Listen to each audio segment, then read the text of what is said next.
السلام عليكم صاحب الوالد السلام سو dhawaada markii la muuqaal cusub soo noqdo wanaagsan hadii taa markaad ku guurto channel soo dhow hadii aad hore noola joogteen waa ku mahadsantahay hadii aad cusub tahay subscribe saar gambalelkana furo si muuqaalada kan soo dhigay ay ku soo gaaraan muuqaalka maanta wuxuu ku saabsan yahay su'aalo badan ay soo weydiiseen waa Q&A ama su'aalo iyo jawaabo su'aasha ugu horeysa waxa ay soo weydiiyay Maryam Maxamed waxay leedahay walaal shahaadada iyo baasaboorka haddaan qofka jaamacadda ii xareynayo u dhiibay see safaaradda ku siinaya shahaadada iyo baasaboorka mar labaad maba haystee ma ii sharaxi kartaa saan hore in kugu sheegay markii aad xareysanaysid jaamacad waa inaad gudbisaa baasaboorkaaga iyo shahaadadaada waxaan ka wadaa marka koobiga ama sawirkooda ayaad diraysaa ayaga oo sidoodii ah ma diraysid ayaga originaalka waa haysanaysaa waxaad diraysaa baasaboorkaada koobigiisa meelaha wax lagu koobi gareeyo aad tegaysaa iskaana ka qaadaysaa waa iskaan garaynaysaa shahaadada sidoo kale marka ayagoo sawirkoodii ah oo koobi ah ayaad diraysaa laakiin shahaadadaadii iyo baasaboorkaaga iskama diraysid oo ayagoo original waa haysanaysaa waxaan filaa inaa i fahantay su-aasha labaad waxaa ii soo qoray Moha Cabdikaadir wuxuu leeyahay maxaa ka jira in la sixro ardayda ku nool ama wax ka barata waddanka India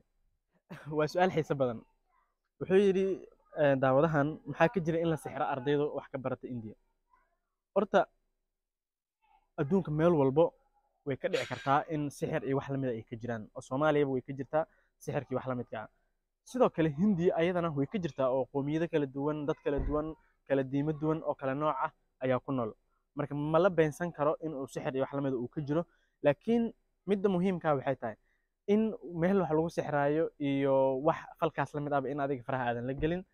oo aadan raadsanin wax ku soo raadsanaya malaha adigana ha raadsanin sababtoo arday haddaad ajaanib aad tahay oo lagu xushmeynayaa wax faraha kula soo galaayo oo wax kugu darsanaya malahan marka adigana in aad faraha la geshid oo aad wax ku darsatid ma ahan dadka ajaanibta ka oo hindida ama nooc raba ha ahaado in adiga faraha aan la gelin marka adiga iska ilaali oo dhowrsano jaamacadaada iyo waxaaga ku ekow oo magaalada si caadi ah ugu noolaan kartaa laakiin ma ahan in aad waxyaabahaas camal aad faraha la geshid wax hadda jiro oo aan ku dhihi karo waan arkayna ma ahan oo Soomaali aan ku arkay ama ku maqlay in la sixray ma jirto ilaahay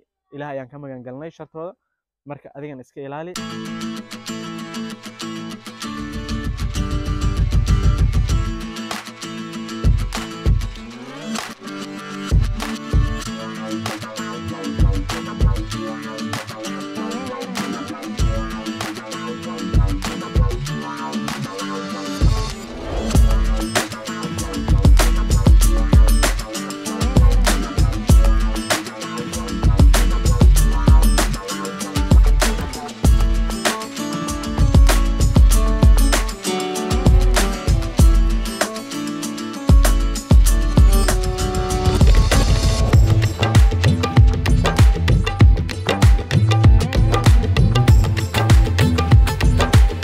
waxaa ii soo qoray Amaan Omar wuxuu leeyahay assalaamu calaykum bro waxaan from 3 India inaa imaadaan rabaa waxaan rajeynaa inaa India imaado inkastoo la sheego inay maafiyada ku badan tahay wuxuu yidhi Hindiya rana imaado laakiin maafiyada ku badan maxaa ka leedahay saas u fahmi su'aashaada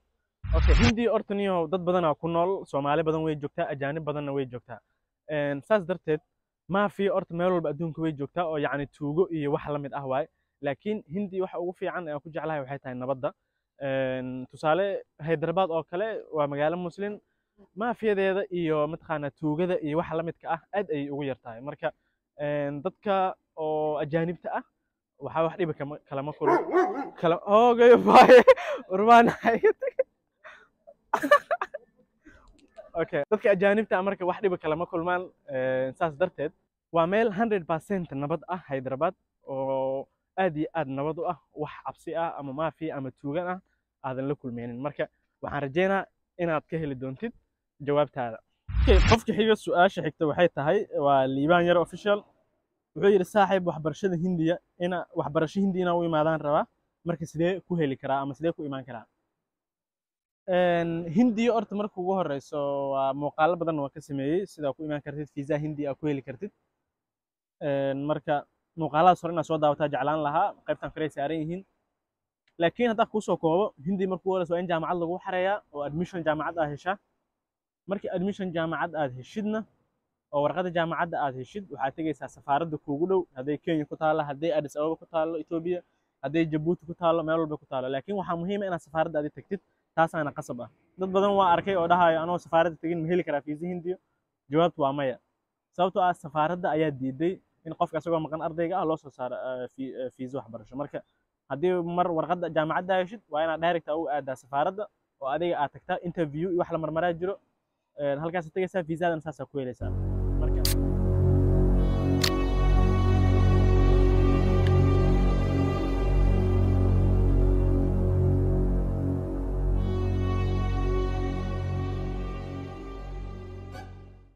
qofka xiga su'aashiisa qofka xiga wuxuu dhahay walaal sidee caafimaadka ay ku tahay Hindiya waa Afnaan Axmed qofka soo qoray su'aashaas sidee Hindiya caafimaadka ay ku tahay caafimaadkeeda oo isdaaweyn markay noqoto qofka inuu isbitaal u tago Soomaali badan way tagtaa oo iska soo daaweysaa oo aad ay ugu fiican tahay laakiin in barasho haddii la dhaho jaamacad ay ku siinayso waxbarasho caafimaad ama degree ha noqdo ama master ha noqdo inaad ka soo baran kartid caafimaad ama inay jaamacad ay ku siinayso ma hubi taas laakiin waxa waa inay caafimaadka ku fiican tahay su'aasha xigta waxaa soo qoray Farxaan channel yaray u qoran tahay wuxuu yiri assalaamu calaykum waxaan ku weydiin lahaa dabcan wuxuu soo qoray 3 su'aalood waxaan rajaynayaa inaan kaaga jawaabi doono su'aalahaaga